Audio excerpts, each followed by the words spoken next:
चला। Hello students, आज हम गणित का एक महत्वपूर्ण पार्ट नंबर सिस्टम के बारे में थोड़ा अध्ययन करेंगे और विस्तार से जानेंगे कि नंबर सिस्टम में क्या क्या चीज़ें आती हैं, क्योंकि गणित का एक सबसे महत्वपूर्ण चैप्टर संख्याएं ही हैं। सारी गणित संख्याओं पे ही घूमती हैं। तो सबसे पहले हम सीखते हैं प्राकृतिक संख्याएं, क्योंकि सभी गणित का कोई भी क्रिया हो सब संख्याओं पर ही आगे पीछे घूमता है। तो प्राकृतिक संख्याएं क्या होती हैं? आप लोग सब कुछ बहुत ज़्यादा मैथ्स पढ़ लेते हैं, लेकिन अगर कोई प्राकृतिक संख्या क्या होती है उसका उत्तर नहीं दे पाते हैं। तो प्राकृतिक संख्याएं वो होती हैं जिनके सहारे हम संख्या किसी भी चीज़ को गिनते हैं। जैसे यहाँ अगर 4 कुर्सियाँ पड़ी हैं तो उसको आप कैसे गिनेंगे? 1 2 3 4, कुछ संकेतों का प्रयोग करेंगे, उन्हीं को हम प्राकृतिक संख्याएं कहते हैं। तो इसकी परिभाषा क्या है कि गणना या गिनती में प्रयुक्त सभी संख्याओं अथवा संकेतों को हम प्राकृतिक संख्या कहते हैं। गणना या गिनती में प्रयुक्त सभी संख्याओं या संकेतों को प्राकृतिक संख्या कहते हैं। जैसे 1 2 3 4 इनफिनाइट तक। इसमें शून्य के क्यों नहीं शामिल किया? ये बताइए, जब कोई चीज कुछ है ही नहीं तो उसको क्या गिनेंगे? हम कभी कहते हैं कि यहाँ पर शून्य आदमी थे, जब आदमी है नहीं तो गिनेंगे क्या? कभी कहते हैं कि शून्य कुर्सियां हैं, कोई है ही नहीं तो गिनना ही नहीं है। तो इसलिए शून्य को प्राकृतिक संख्या में शामिल नहीं करना है। ये ट्रिक से आपको याद कर लेना है कि कोई है ही नहीं तो कैसे गिनेंगे। तो कभी भी शून्य को आप प्राकृतिक संख्या नहीं कहेंगे। उसके बाद में आ जाती है पूर्ण संख्या यानी होल नंबर्स।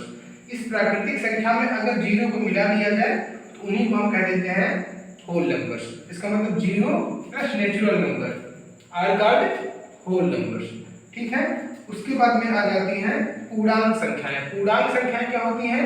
ये प्राकृतिक में सभी पॉजिटिव प्राकृतिक संख्याएं और सभी निगेटिव प्राकृतिक संख्याएं और जीरो। इंटीजर्स के 3 पार्ट हैं। एक है positive, all positive numbers and all negative numbers and zero are called integers. तो इंटीजर्स में क्या है? सभी ऋणात्मक संख्याएं प्राकृतिक संख्याएं और सभी धनात्मक प्राकृतिक संख्याएं और शून्य क्या कहलाएंगे?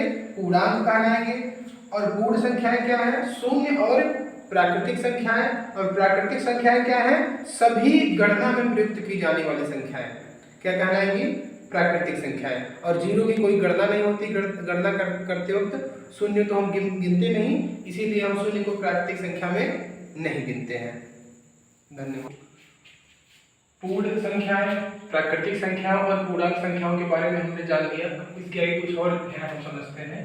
भाज्य संख्याएं क्या होती हैं और अभाज्य संख्याएं क्या होती हैं। तो सबसे पहले हम अभाज्य संख्याओं के बारे में जानते हैं। आप अभाज्य संख्याओं से क्या समझते होंगे?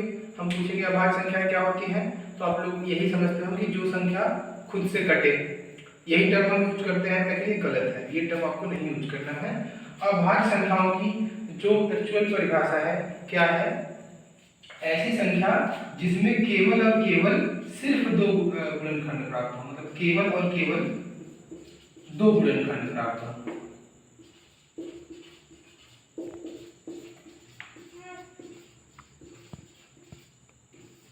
ऐसी कोई भी संख्या जिसका सिर्फ 2 गुणनखंड प्राप्त होगा उन्हें अभाज्य संख्याएं कहते हैं। जैसे अगर हम 1 ले लें, ये मतलब इसका कितना गुणनखंड है? गुणनखंड मतलब किस किस नंबर से डिवाइड होगा? तो इसका तो सिर्फ एक ही गुणनखंड प्राप्त हो रहा है, इसलिए ये प्राइम नंबर नहीं है।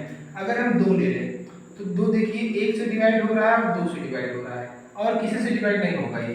अगर हम 3 ले लेते हैं तो 3 1 से डिवाइड होगा और 3 से। इस तरीके से अगर हम 4 देखें तो 4 1 से 2 से 4 से, इसके 3 गुणनखंड होंगे। इसका मतलब ये अभाज्य संख्या नहीं है। तो इस तरीके से 5 7 11 13 17 19 ऐसे कई संख्याएं हैं जिनका सिर्फ 2 गुणनखंड प्राप्त होता है, उन्हें अभाज्य संख्याएं कहते हैं। और भाज्य संख्याएं क्या होती हैं?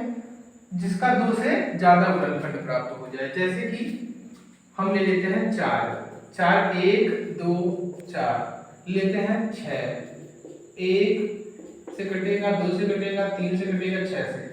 इन सभी के 2 से ज्यादा गुणनखंड प्राप्त हो गया। तो इसमें आप लोग डेफिनेशन क्या बोलते हैं कि अभाज्य संख्या जो खुद से कटे, ये जो खुद के अलावा सभी से कटे, ऐसा नहीं। आप लोग कहेंगे जिसके सिर्फ 2 गुणनखंड प्राप्त हो वो अभाज्य संख्या है। जिसके मोर देन 2 फैक्टर्स, इसका कॉल्ड कंपोजिट नंबर। मतलब कि अगर दो से ज्यादा गुणनखंड प्राप्त हो गए तो उसे कंपोजिट नंबर कहेंगे, अगर सिर्फ दो गुणनखंड प्राप्त होंगे तो उसे अभाज्य संख्याएं कहेंगे। तो इसकी अगली क्लास में हम इसके बारे में और विस्तार से जानेंगे, लेकिन आज के लिए आपके लिए एक होमवर्क है, आप पता करके आएंगे परफेक्ट नंबर्स कौन से हैं।